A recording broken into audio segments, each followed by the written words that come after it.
Assalamualaikum warahmatullahi wabarakatuh. Saya Aisyah Nur Sukma dari jurusan Ilmu Kesehatan Masyarakat Universitas Sriwijaya. Di sini saya akan membahas mengenai soal uji T pada mata kuliah Biostatistik, Deskriptif, dan Inferensial. Di sini terdapat soal, suatu penelitian ingin mengetahui hubungan status merokok ibu hamil dengan berat badan bayi yang dilahirkan. Responden terbagi dalam dua kelompok, yaitu mereka yang merokok 40 orang dan yang tidak merokok 50 orang.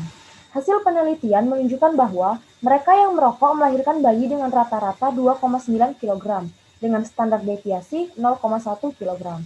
Sedangkan mereka yang tidak merokok melahirkan bayi dengan rata-rata 3,2 kg dengan standar deviasi 0,1 kg. Ujilah apakah ibu yang merokok akan melahirkan berat bayi yang lebih rendah dibandingkan ibu-ibu yang tidak merokok dengan alfa 5%. Untuk menghitung nilai T, di sini kita mencari nilai SDP kuadrat terlebih dahulu. Dengan rumus N1 dikurang 1 dikali S1 kuadrat ditambah N2 dikurang 1 dikali S2 kuadrat per N1 ditambah N2 dikurang 2. Langsung saja, diketahui N1 40, X bar 1 2,9, dan standar deviasi 1 0,1. Untuk N2 itu 50, X bar 2 3,2, dan standar deviasi 2 yaitu sama 0,1. Dengan alfa 5% 0,05. Ditanya, apakah ibu yang merokok akan melahirkan berat badan bayi lebih rendah dibandingkan dengan ibu yang tidak merokok? Untuk penyelesaiannya, langsung ke langkah pertama yaitu lakukan hipotesis, menentukan hipotesis. Yaitu ada H0 dan HA. Untuk H0, ibu yang merokok akan melahirkan bayi dengan berat badan yang sama dengan ibu yang tidak merokok. Untuk HA, ibu yang merokok akan melahirkan bayi dengan berat badan lebih rendah dibandingkan dengan ibu yang tidak merokok. Langkah selanjutnya, langsung melakukan perhitungan. Pertama, kita menentukan SDP kuadrat terlebih dahulu. N1 dikurang 1 dikali S1 kuadrat dan N2 dikurang 1 dikali S2 kuadrat. Pertama, kita menentukan pembilang. Langsung saja. N1 dikurang 1 dikali dengan S1 kuadrat. Didapatkan hasil 0,39. Lalu N2 dikurang 1 dikali S2 kuadrat. Dapatkan hasil 0,49. Nilai pembilang ditambah 0,39 ditambah dengan 0,49. Dan hasil 0,88. Selanjutnya kita mencari nilai penyebut. Dengan rumus N1 ditambah N2 dikurang 2. Langsung saja. N1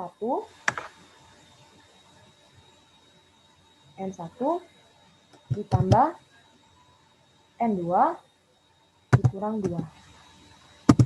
Dapatlah hasil 88. Lalu nilai pembilang dan nilai penyebut dibagi untuk mendapatkan nilai SDP kuadrat. Nilai pembilang dibagi dengan nilai penyebut. Dapatkan hasil 0,01. Selanjutnya kita mencari T dengan rumus X bar 1 dikurang X bar 2 per akar SDP kuadrat dikali 1 per N1 ditambah 1 per N2. Nilai pembilang X bar 1 dikurang X bar 2. Dapatlah nilai min 0,3. Lalu nilai penyebut, kita mencari 1 per N1 ditambah 1 per N2. 1 per N1 yaitu 0,025. untuk 1/N2 dapatkan hasil 0,002. Lalu 1/N1 ditambahkan 1/N2 dapatkan hasil 0,045. Lalu 0,45 lalu SDP kuadrat dikali dengan nilai 1/N1 ditambah 1/N2. Lalu nilai SDP dikali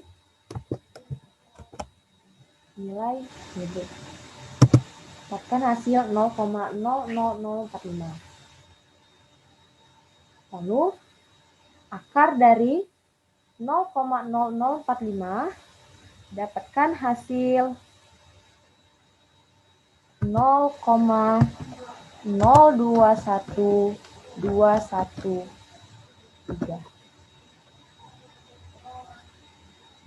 Lalu nilai pembilang dan nilai penyebut dibagi untuk mendapatkan nilai T. Nilai pembilang dibagi dengan nilai penyebut. Dapatkan hasil